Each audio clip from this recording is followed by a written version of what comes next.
don't do what I did and drink like 6 shots of coffee before playing this game. It was a bad idea. I'm really crashing right now, but I can't sleep. I'm sort of vibrating. I really want to go to bed. Post Void is a first-person shooter in the veins of Doom or Quake. I wouldn't say Duke Nukem 3D because this game has a very particular image of itself which doesn't really involve much interactivity. You have 3 buttons. I mean, aside from the WASD, you have 7 buttons. But you only really need 3 buttons. Actually, you can also shoot, but like your mouse left click isn't really a button. Like, I guess it is a button. I'm sorry, you have 8 buttons. I feel like I've really misled you up until this point. Please stick with me. Post Void is very fast. I'm just gonna do a run in the background because I've been really thinking about this, and the funnest thing I can imagine to sort of showcase how good this game is just watching how fast it is. The entire point of this game is that rather than having the intricate weapon balance and enemy design of a game like Doom, or the just huge amount of variety that you get in a game like Duke Nukem, or the ambiance of a game like Quake, what if we just like made shooting really good, and we made the game very fast, and we made the music in the background sort of make you want to sort of smell the colors that are happening on the screen. There was a lot of comments on the Steam reviews of this game about it just being like, hey, my eyes hurt, or I have more than 20/20 vision. Now, the thing that I take issue with in that regard is the fact that I actually think the game has surprisingly very well designed visual clarity, in that at some point in time I realized the best thing to do was just to sort of stare off into the horizon like I'm looking at like a magic eye puzzle, and just sort of let the hands and keyboard do the rest of the action, because if you focus too heavily on the details you sort of lose the big picture.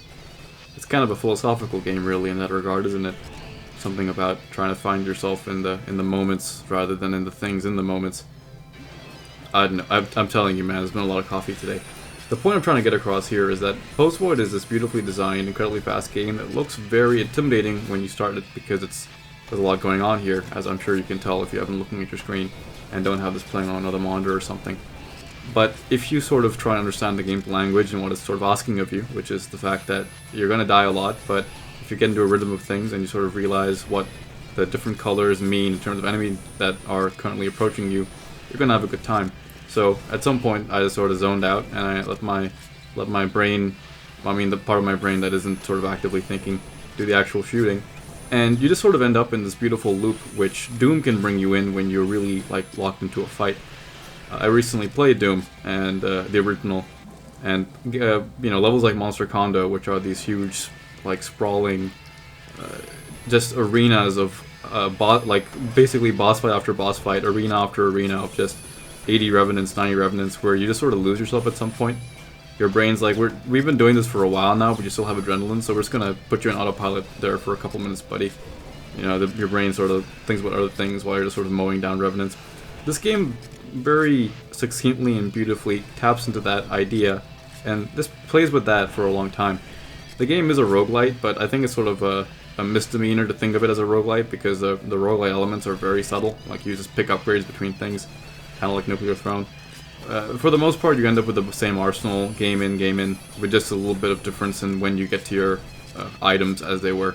So overall, I would really recommend Post Void. I heartily enjoyed it.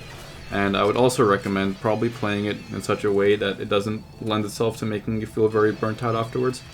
And I also would recommend perhaps doing it in such a way that you can experience the music and the visuals sort of like a dark room with like nice headphones on. You know, it is a bit of an experience, kind of like Quake, to bring in all 3 things that I've mentioned beforehand. Anyway, thanks.